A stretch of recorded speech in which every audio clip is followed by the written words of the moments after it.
Os perigos de ser um músico acadêmico, um músico de escola, um músico de conservatório, existe algum problema com isso? Quais são os problemas? Quais são os possíveis problemas? Seja muito bem-vindo, criador musical. Se você é novo por aqui, meu nome é Rafael Piccolotto de Lima. Eu sou um compositor, arranjador, diretor musical, produtor e educador, agora muito focado nesse universo online.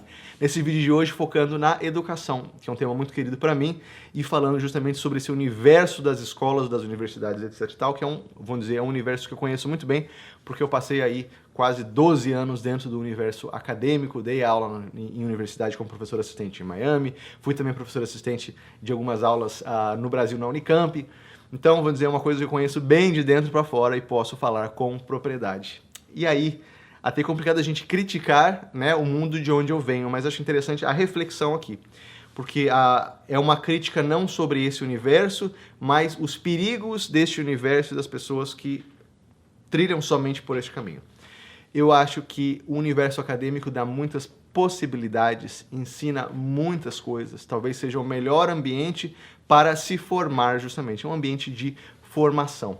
Mas ele também apresenta alguns riscos, né? E eu vou citar alguns deles, eu acho que existem alguns outros menores, mas eu vou citar aqui os principais. Eu acho que um deles é a falta de uma relação direta com a fonte. Muitas vezes é fácil a gente ficar perdido, ou vamos dizer, focado simplesmente na teoria, né? Nos métodos, né? No que é transmitido para a gente de um conteúdo já digerido, ao invés de buscar as coisas na fonte. Um autodidata, por exemplo, geralmente busca as coisas na fonte, ou seja, ele vai ouvir a gravação, ele vai tirar a gravação, ele vai assistir, ou ver um músico tocando, ele vai imitar aquele músico, né?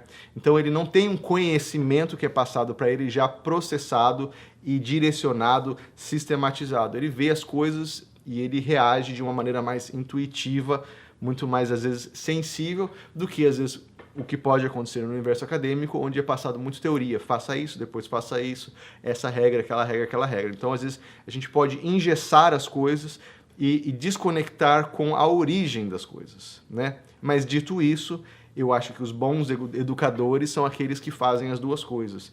Eles estimulam a busca na fonte, eles usam a fonte como exemplos, e daí ajudam a entender a fonte e, através dela, sistematizar as coisas para facilitar o entendimento. Pelo menos essa maneira como eu penso enquanto educador. O outro ponto, o outro risco, é estar num ambiente onde as coisas estão dadas e organizadas e feitas por você. Ou seja, cria um ambiente de falta de iniciativa. Eu vou dizer isso até fazendo um parênteses aqui, uma comparação entre a Universidade de Experiência no Brasil e nos Estados Unidos. Eu fiz a minha graduação no Brasil e a pós-graduação nos Estados Unidos. Os Estados Unidos, a universidade, ela é melhor no sentido de organização. Ela, vamos dizer, o aluno ele entra, ele já tem, vamos dizer, uma série de coisas que tem que fazer, ele vai participar de tais grupos, ele vai fazer tais gravações, ele vai tocar em tais apresentações, vou dizer, é tudo já organizado para ele. Ele simplesmente tem que focar na música dele e ele vai seguir aquele currículo que é dado e aquilo vai gerar uma experiência que já é programada pelos educadores. Poxa, maravilhoso isso, né? Maravilhoso. Mas tem o lado contrário, o outro lado da moeda, que às vezes as pessoas ficam acomodadas e não desenvolvem as habilidades de ir atrás, de buscar, de tomar as iniciativas, etc e tal. Então, isso acaba gerando um outro perigo aí para os músicos de escola, os músicos de universidade, que é justamente essa falta de jogo de cintura e de iniciativa, falta de proatividade, esperar que as coisas sejam dadas, que sejam organizadas, que sejam feitas, ao invés de ser aquele que vai atrás, que busca, que faz, e acontece. Inclusive, eu conheço muitos colegas que são talentosíssimos, que são pessoas que foram excelentes alunos, mas que infelizmente não estão produzindo tanto ou fazendo tantas coisas depois do universo da universidade, justamente, às vezes, por uma falta de iniciativa, uma falta de prática, de ir atrás das oportunidades, de realizar. Então aqui, dois grandes riscos da formação universitária, quando ela é feita de uma maneira que não é consciente e com mestres que não têm essas visões. Uma delas é o engessamento através da teoria, né, sem a relação com a prática, e o outro é a passividade. Mas eu acho que essas duas coisas são, se a gente tem a consciência do perigo dessas duas coisas e tem bons educadores, é fácil eliminar elas do caminho, e eu acho que eu sou um exemplo disso. Eu até, pela minha vivência no Brasil e não ter certas coisas dadas, eu desenvolvi essas habilidades de criar meus próprios projetos, vindo para os Estados Unidos, aproveitei essas habilidades e aproveitei muito mais, suguei mais a universidade, e agora, pós-universidade, pós o meu doutorado, eu sinto que eu sou extremamente proativo nos meus projetos, ou seja, a universidade não me estragou nesse sentido. Na verdade, ela até me ajudou, porque eu consegui aproveitar, sendo uma pessoa proativa, aproveitar todas as oportunidades que foram me dadas.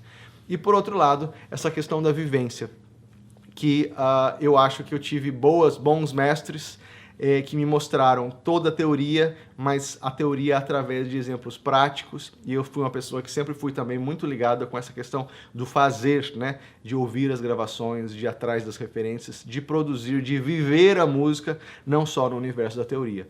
Então, a prova aqui que esses riscos são relativamente fáceis da gente tirar eles do caminho e não existirem para nós, mas é preciso haver uma consciência sobre isso, e eu acho, inclusive, é o objetivo desse vídeo aqui para os músicos todos que estão em universidade ou que pensam em entrar em universidade, pensarem sobre esses pontos e evitarem esses possíveis erros. Esse vídeo aqui faz parte de uma série para o canal, onde eu faço video essays. Eu penso sobre assuntos que são importantes para nós criadores musicais, que podem ajudar vocês e podem também abrir espaço para conversa, e eu falo aqui de uma maneira improvisada, direto ao ponto, sem cortes. Depois isso vira um artigo para o meu website, que você pode se inscrever e receber direto no seu e-mail, e também um vídeo mais formatado para o YouTube.